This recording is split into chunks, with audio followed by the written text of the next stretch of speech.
It is 2 in the morning and you are lying in bed scrolling through your phone. Your thumb moves without thinking. A friend from high school just posted photos from a resort in Bali. Someone you barely know just unboxed a brand new car. A stranger with perfect skin is showing off a walk-in closet full of designer bags. You keep scrolling. Somewhere between the 10th video and the 30th, something quiet and dangerous happens inside you. A small voice whispers that you are behind. That everyone else figured out money except you. That you are the only one still checking your bank account with your stomach in knots. You do not notice it happening, but your brain is being rewired one video at a time. And it is happening while you are lying perfectly still in the dark, doing nothing but watching. Here is the truth nobody wants to say out loud. You did not overspend last month because you are bad with money. You overspent because you were shown, again and again, a version of life you were never meant to compare yourself to. And your brain, the same brain that kept your ancestors alive by tracking what everyone else in the tribe had, could not tell the difference between real life and a highlight reel built to be envied. This is not a story about willpower. This is a story about psychology, about how an algorithm learned to profit from your insecurity, and about how you can take your mind and your money back. Before we go further, I want you to do something for me. Comment the word aware if any part of what I just said hit close to home. I read every single comment, and this video is about to get very real, so stay with me. Because by the end, you are going to understand exactly why your bank account keeps shrinking every time you open an app, and more importantly, what to do about it. Let me tell you about a woman named Chloe. Chloe was 27 years old, working a stable job as a dental hygienist, making a little over $50,000 a year. She was not rich, but she was not struggling either. She had enough to cover her bills, save a little, and live a quiet, ordinary life. Then she downloaded an app that everyone else already had, and within 6 months, her entire relationship with money had quietly fallen apart. It did not happen with one big purchase. It happened in small, invisible moments. She would see a woman her age posting a new skincare routine that cost $200 a month, and without even deciding to, Chloe would open a new tab and start comparing prices. She would see someone posting from a rooftop restaurant with a caption about treating themselves, and that night, instead of cooking the meal she had planned, she would order delivery because some quiet part of her felt like she deserved it too. None of these purchases felt reckless in the moment. Each one felt small. Each one felt earned. But Chloe was not just buying skincare or dinner. She was buying a feeling. She was buying the sense of belonging, the sense of keeping pace, the sense that she was not falling behind in a race she never agreed to enter. By the end of that year, Chloe had almost $3,000 in credit card debt, and she could not point to a single big decision that caused it. When she finally sat down and looked at her bank statements, she started crying, not because the number was so large, but because she realized she could not remember buying most of it. It was not a purchase. It was a pattern, and that pattern had a name. Psychologists call it social comparison, and it is one of the oldest, most powerful forces shaping human behavior. For most of human history, comparing yourself to the people around you was actually useful. If your neighbor in the village had more food stored for winter, that was a signal that something in your own strategy needed to change. Comparison kept people alive. But your brain was built for a village of maybe 150 people, people you actually knew, people whose real lives you could see up close, including their struggles, their debt, their bad days. Now that same ancient wiring is being fed thousands of curated images every single day, from people you will never meet, showing you only the version of their life they chose to construct. Your brain still treats it as real information. It still asks the same ancient question, am I keeping up? And when the honest answer is no, it does not just create sadness. It creates urgency. It creates the itch to fix the gap immediately, and the fastest way to fix a feeling is often to spend money. Here is a question I want you to sit with for a second. Think about the last thing you bought that you did not actually need. Now ask yourself honestly, was that decision made in a quiet, calm moment, or was it made shortly after you were scrolling? I want you to type your answer in the comments, because I promise you are not the only one, and seeing how many other people relate to this is part of what breaks the spell. There is a reason this keeps happening, and it is not an accident. It is not a flaw in you. It is a feature of the systems you are using every day. Every platform you scroll through is built by some of the smartest engineers and behavioral scientists in the world, and their job is not to make you happy. Their job is to keep you watching. The way they do that is by triggering small, repeated hits of a brain chemical called dopamine. Dopamine is not actually the chemical of pleasure the way most people think. It is the chemical of anticipation. It is released right before a reward, not necessarily during it, which is why endless scrolling feels so hard to stop. Your brain keeps predicting that the next video, the next photo, the next post might be the one that satisfies the itch, so it keeps pulling you forward, one swipe at a time. This exact mechanism, this exact loop, is the same one used in slot machines. You are not weak for struggling to put the phone down. You are human, interacting with a system engineered by teams of adults whose entire job is to outsmart your self-control.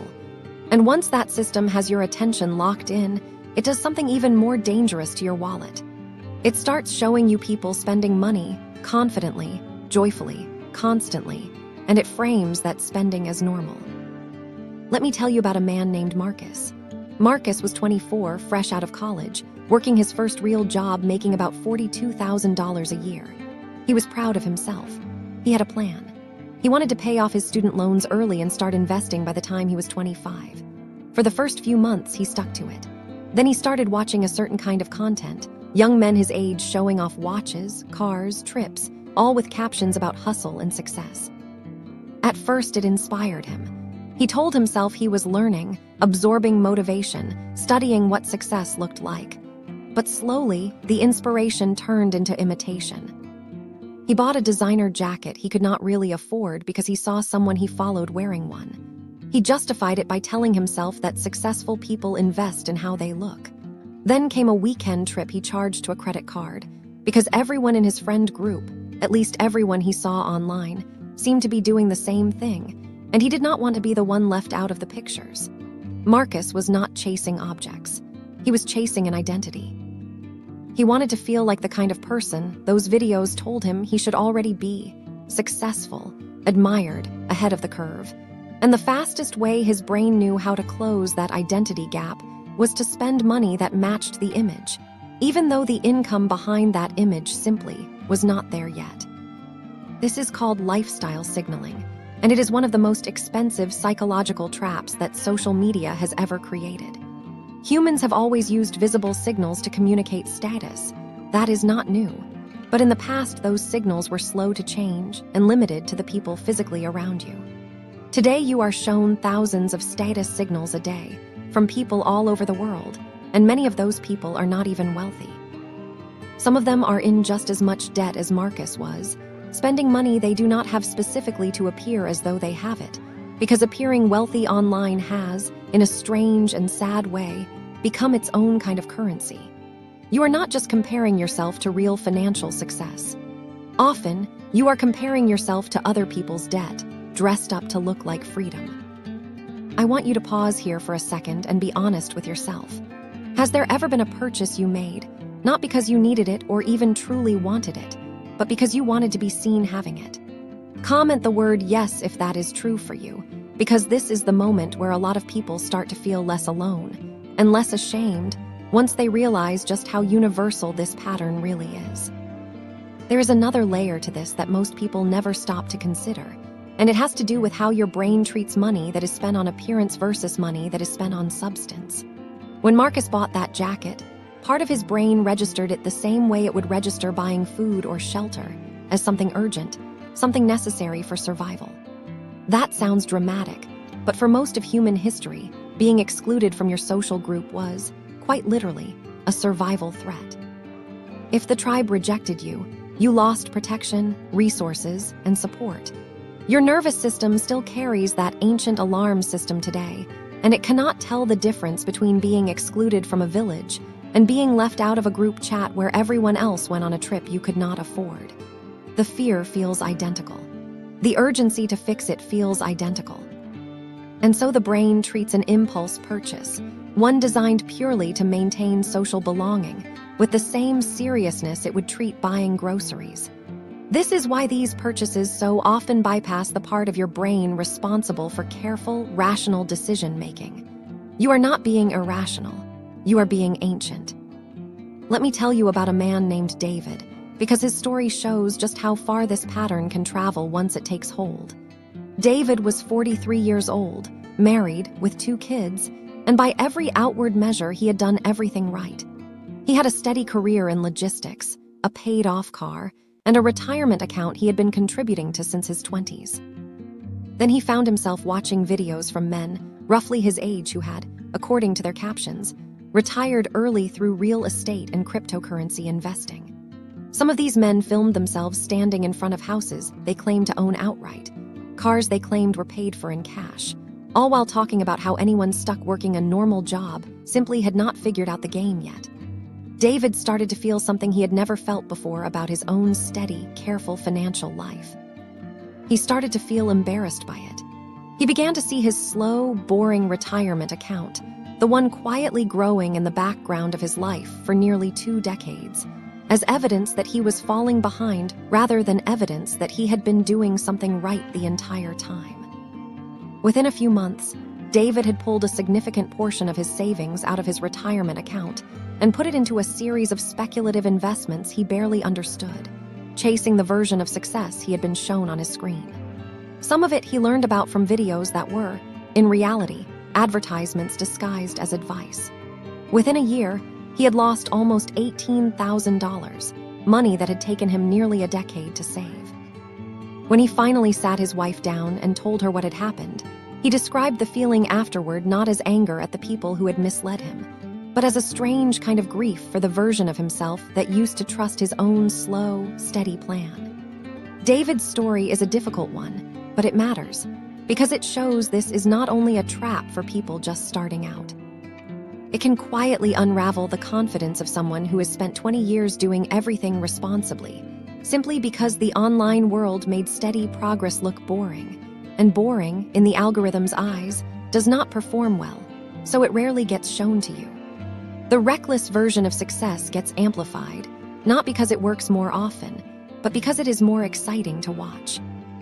If David's story struck a nerve, I want you to comment the word patience, because that is exactly what his slow, steady approach represented before comparison convinced him to abandon it.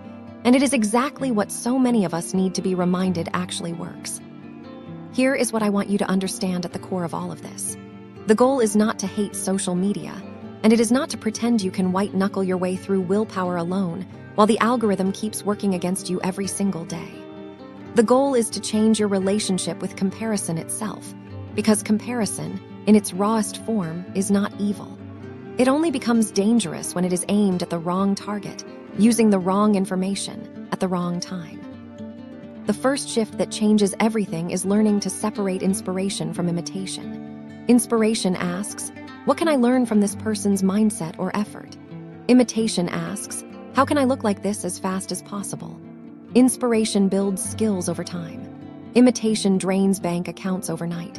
The next time you feel that pull after watching someone's lifestyle online, pause and ask yourself honestly which one you are actually feeling. The second shift is building your future self back into a real person in your mind. Some of the most effective research in behavioral finance has shown that people who spend even a few minutes visualizing their future self in detail, what their life will look like, what they will feel proud of, what problems they hope to have already solved, make noticeably better financial decisions in the present. Your future self is not a stranger who will deal with your mistakes. Your future self is you, just a little further down the road, and every dollar you spend today is a message you are sending to them. The third shift is curating your feed the way you would curate your closest friendships. You would not keep a friend in your life who constantly made you feel inadequate, who bragged in ways that left you anxious, who quietly encouraged you to spend beyond your means just to keep up. Yet many people allow hundreds of strangers to do exactly that to them every single day without ever questioning it. Unfollowing an account is not rude. It is not petty. It is financial self-defense. If you are getting something out of this so far, take a second right now and hit subscribe, because we are only halfway through, and what comes next is going to show you exactly how to break this cycle for good. It is not about deleting every app and disappearing from the internet. It is about understanding your own mind well enough that these systems stop having power over you. The fourth shift is building what psychologists call an implementation intention, a simple, specific plan for the moment temptation strikes. Something as basic as deciding in advance that any purchase over a certain amount triggered by something you saw online requires a 24-hour waiting period before you buy it. This single habit interrupts the dopamine-driven urgency long enough for your rational mind to catch up with your emotional impulse. And in that gap, most unnecessary purchases quietly lose their pull entirely. The fifth shift, and one that rarely gets talked about, is learning to sit with the discomfort of not keeping up without immediately trying to fix it. This is harder than it sounds, because our entire culture treats discomfort as a problem to be solved instantly. You feel a pang of envy watching someone else's vacation photos, and within seconds your mind is already searching for a way to soothe that feeling, usually by opening a shopping app or checking a price. But envy, uncomfortable as it is not dangerous on its own. It only becomes dangerous when you let it steer a financial decision made in a rush, in the dark, on a phone, at 11 at night. The people who build real, lasting financial security are not the people who never feel envy. They are the people who have trained themselves to feel it, name it, and let it pass without reaching for their wallet as a form of relief. This is a skill, not a personality trait, and like any skill, it strengthens the more you practice it. There's also something worth understanding about the accounts that seem to be thriving financially online, the ones that spark the most comparison in the first place. Research into consumer debt has consistently shown that visible wealth and actual wealth are often two very different things. The person driving the luxury car you saw this morning may be 3 years behind on payments they are quietly terrified of missing. The couple posting from a 5-star resort may have put the entire trip on a credit card they have no clear plan to pay off. This is not true of everyone you see online, and it would be unfair and inaccurate to assume every successful-looking person is secretly drowning. But it is true far more often than most people realize, and understanding this changes the entire emotional weight of comparison. You are not just comparing yourself to other people's success. Sometimes, without knowing it, you are comparing your honest, careful financial life to someone else's carefully disguised financial stress, and losing that comparison by design. I want you to think about this for a moment. If you knew, with complete certainty, that the flashy lifestyle you scrolled past this morning was financed entirely by debt, would it still make you feel behind? Comment your honest answer below, because sitting with that question is often enough to loosen the grip comparison has been holding on you for a very long time. There is one more piece of this puzzle worth understanding, and it has to do with how quickly your brain adapts to new levels of spending, a phenomenon researchers call the hedonic treadmill. Every time you allow a comparison-driven purchase into your life, whether it is new clothing, a nicer car, or a fancier night out, your baseline expectation quietly shifts upward. What once felt like a treat now feels normal, and what once felt like enough no longer does. This is precisely why lifestyle inflation feels so difficult to reverse once it begins. It is not simply that people spend more as they earn more. It is that their internal sense of what counts as an acceptable standard of living keeps climbing, often faster than their actual income does. And social media accelerates this treadmill by constantly resetting your sense of normal to match whatever the most impressive person in your feed happens to be showing you that day. Breaking free of this treadmill does not require extreme deprivation or living without joy. It requires deliberately choosing your own baseline instead of letting an algorithm choose it for you. This might mean deciding, quite consciously, that your version of a good life includes a modest apartment and a fully funded emergency savings account rather than a flashy address and constant financial anxiety. It might mean finding genuine pride in paying off a credit card balance, even though no one will ever post a photo celebrating it, because the algorithm has no interest in showing you the quiet, unglamorous moments where real financial freedom is actually built. Let me tell you about someone who found her way out, a woman named Priya. Priya was 31, a single mother working in customer service, and for years she had quietly carried almost $11,000 in credit card debt. She used to joke about it with friends, calling herself bad with money, laughing it off in a way that hid how much shame she actually felt underneath. One night, after her daughter had gone to sleep, Priya sat on her bathroom floor scrolling through her phone, and she saw a video of another single mother, someone she followed, showing off a brand new car. Priya felt that familiar tightening in her chest, that mix of admiration and inadequacy, and almost on autopilot, she opened her banking app to check how much room she had left on a credit card. But this time, something different happened. Instead of opening the shopping app, she just sat there, staring at the number on her screen, and she asked herself a question that changed everything. She asked, whose life am I actually trying to build right now, mine, or the life of someone I watched for 8 seconds on a screen? That question became a kind of anchor for her. Priya did not quit social media completely. She did something smarter. She started treating her feed the way you would treat a room full of people, some of whom are good for you and some of whom are not. She unfollowed accounts that consistently left her feeling behind, not out of resentment, but out of self-respect. She followed a few accounts of people who talked openly about paying off debt, about budgeting, about the boring, unfiltered reality of building financial stability, because she realized her brain needed new patterns to imitate, not just an absence of the old ones. Over the next year, Priya paid off almost $4,000 of that debt, not because she suddenly started earning dramatically more money, but because she stopped financing a comparison she never should have been in. If Priya's story means anything to you, I want you to comment the word strength, because stories like hers are exactly why this channel exists. And the more people who see this, the more people who might catch themselves the way she finally did. I want to ask you something before we close this out. Of everything we have talked about today, the comparison trap, the dopamine loop, lifestyle signaling, the disconnect from your future self, which one hit closest to home for you? Comment it below, because whichever one it is, I promise you there are dozens of other people watching this right now nodding along with the exact same answer, and that shared recognition is often the first real step toward change. Think back to Chloe, Marcus, Priya, and David for a moment.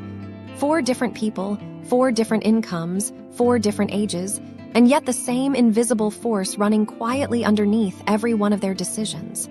None of them were careless. None of them were foolish. They were simply human beings navigating a system that was never designed with their financial well-being in mind. A system built instead to hold their attention for as long as possible. Because attention, not their happiness, and certainly not their bank balance, is the actual product being sold. Once you understand that you are not the customer of these platforms, you are the inventory, something shifts. You stop taking the feelings these apps generate quite so personally, and you start recognizing them for what they are: predictable, engineered responses to a system built by people who have studied human psychology far more closely than most of us ever will. This does not mean you are powerless. In many ways, understanding the mechanism is the very thing that frees you from it. A trick only works as long as you do not know it is a trick. Once you can see the comparison loop for what it is, once you can feel that familiar tightening in your chest and recognize it instantly as an ancient survival signal being misapplied to a stranger's vacation photos, its power over you starts to fade. You do not have to fight it with white-knuckled willpower every single day. You simply have to recognize it, name it, and give yourself a moment of space before it turns into a decision you will regret. Here is the truth I want you to carry with you long after this video ends. You were never actually competing with the people you see online. Most of what you are comparing yourself to is not even real in the way it appears. It is filtered, curated, sometimes financed by debt, sometimes exaggerated for the algorithm, sometimes not even true at all. The only life you are actually responsible for building is your own, measured against your own goals, your own values, and your own future, not a stranger's highlight reel. The moment you stop financing someone else's fantasy is the moment you finally start building your own reality. If this video gave you even one moment of clarity today, do 3 things for me before you go. Like this video so it reaches someone else who needs to hear it tonight. Subscribe if you want more honest conversations about the psychology behind money, not just spreadsheets and budgets, but the real emotional reasons behind why we spend. And leave a comment right now with one small step you are willing to take this week to change your relationship with comparison. Whether that is unfollowing a few accounts, waiting 24 hours before your next purchase, or simply pausing the next time you feel that familiar tightening in your chest. Your future self is watching this too, and they are hoping you choose them.